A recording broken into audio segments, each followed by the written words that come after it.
earlier you were talking about an important date, in 2018. March 1st? March 1st, 2018.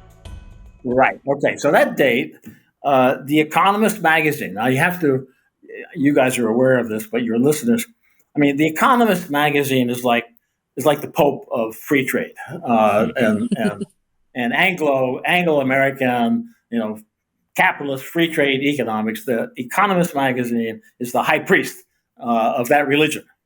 And the Economist Magazine, for years,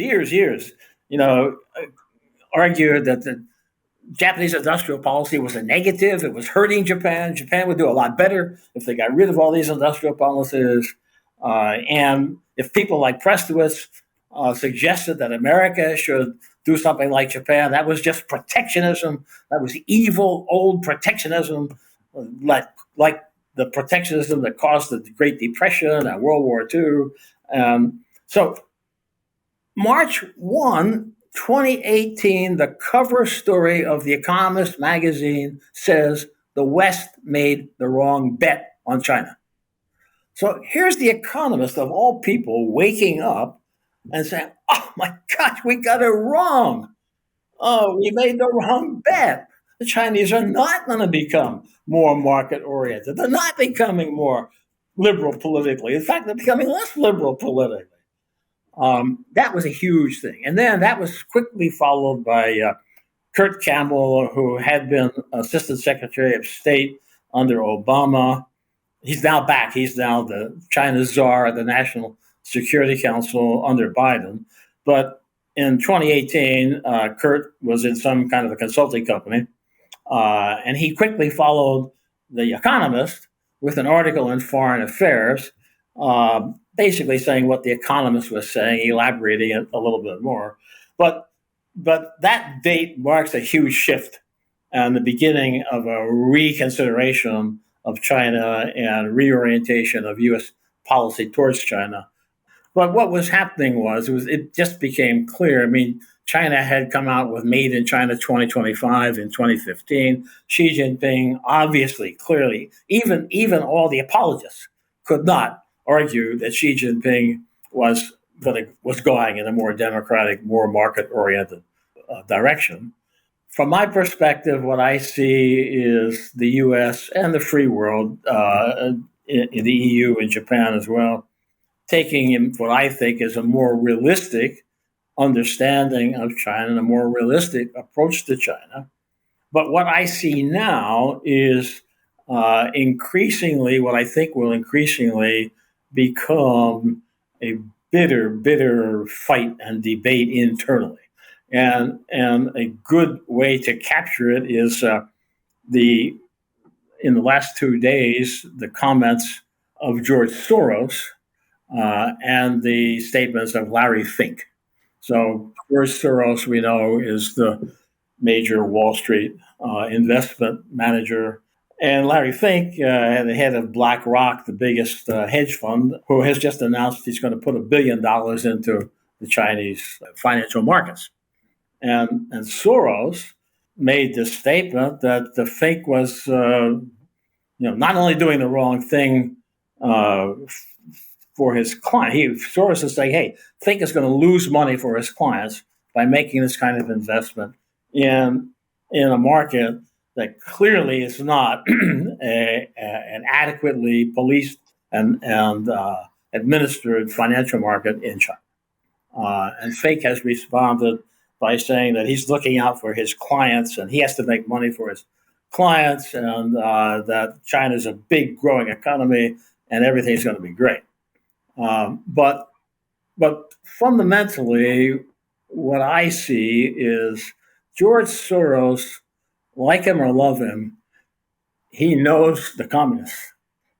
He escaped from Hungary to get away from the communists. So he knows the communists. Larry Fink hasn't got a clue. And I see that conflict becoming greater and greater. I mean, for example, Apple is gearing up to introduce this new iPhone, and of course, those will all be made in China. Now, there's another Apple in China, or used to be. It's called the Apple Daily. It until a couple days ago, it was the only independent Chinese language newspaper in Hong Kong. It was founded by Jimmy Lai, and Jimmy was an outspoken advocate of democracy and free speech. When Beijing decided to crack down on Hong Kong, their first target was the Apple Daily and Jimmy Lai. So today, Jimmy Lai is in jail. He's 72 years old.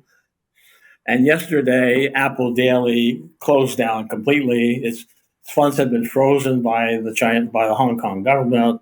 It was unable to proceed, and so it's dead.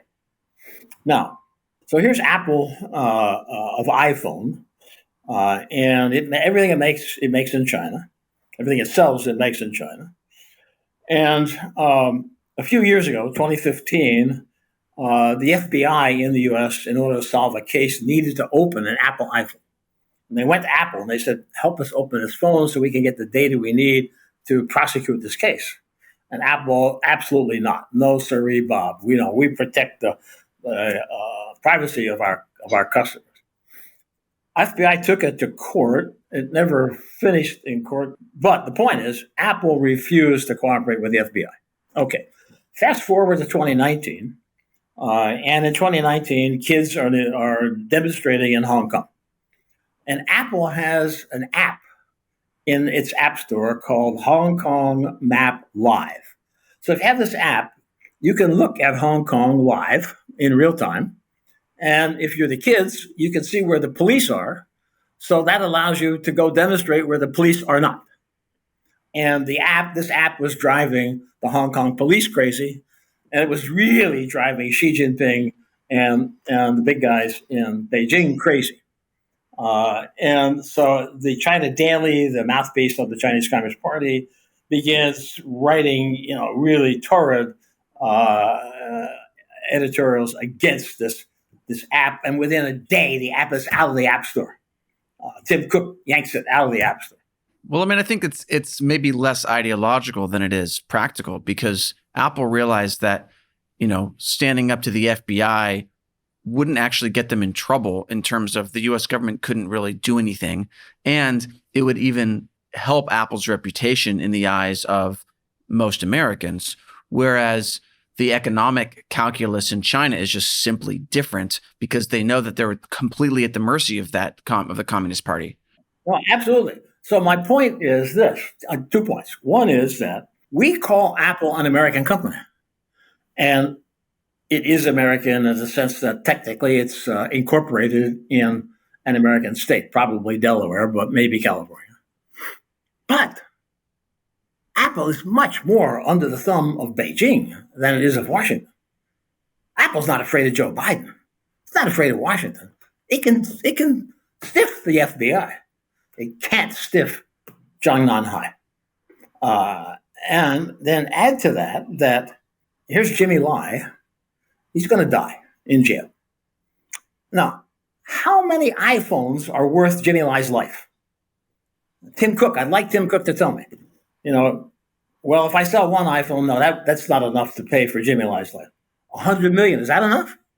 I mean, there's a fundamental moral element here that I think is going to increasingly bite as we go down the continuing relationship with China.